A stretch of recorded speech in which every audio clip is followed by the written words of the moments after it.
যে আপনার চারপাশে হায়না ছেড়ে দিয়ে আপনি একটা খাঁচার মধ্যে তাদেরকে বন্দি করে তারপর যদি হাতে একটা গান ধরায় দেন যে তোমার দিকে যদি হায়না আসে তারপর তুমি এই গান দিয়ে মেরে ফেলবা, তাহলে বোঝা যায় কি বলেন এটার মানে কি হয়? আপনি সারা বাংলাদেশটাকে অনিরাপদ রাখতেছেন। এখন আপনারা যেইভাবে মানে এই গার্মেন্ট সিস্টেমটা করলো, ওয়েল ফাইন, এটা যদি গভর্নমেন্ট মনে করে এটা তাদের জন্য সেফটি এবং তারা যদি অ্যাকসেপ্ট করে, ওয়েল আমাদের কোনো আপত্তি নাই। কিন্তু আপনাকে ব্যাপারটা মাথায় রাখতে হবে যে আপনার চারপাশে হায়না ছেড়ে দিয়ে আপনি একটা খাঁচার মধ্যে তাদেরকে বন্দি করে তারপর যদি হাতে একটা গান ধরায় দেন যে তোমার দিকে যদি হায়না আসে তারপর তুমি এই গান দিয়ে মেরে ফেলবা, তাহলে বোঝা যায় কি বলেন এটার মানে কি হয়? আপনি সারা বাংলাদেশটাকে অনিরাপদ রাখতেছেন, সারা বাংলাদেশটাকে অনিরাপদ রাখতেছেন, কোনো মানুষ এখানে সেফটি সিকিউরিটি ইনশিওর করতে পারতেছেন না। আর আপনি হচ্ছে গানম্যান ধরাই দিচ্ছেন আমাদের বিপ্লবীদের কাছে, বিপ্লবীদের সাথে, যারা বিপ্লবীরা মানুষের কাছে আসতেই না পারে।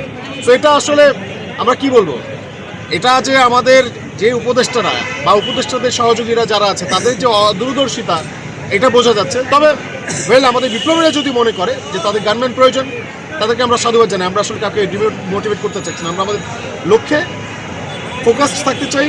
আজকে 3টায় সবাই আসেন, শাহবাগে আসেন, জনতার রায়, জনতার মঞ্চে হবে, রাজপথ হবে ইনশাআল্লাহ।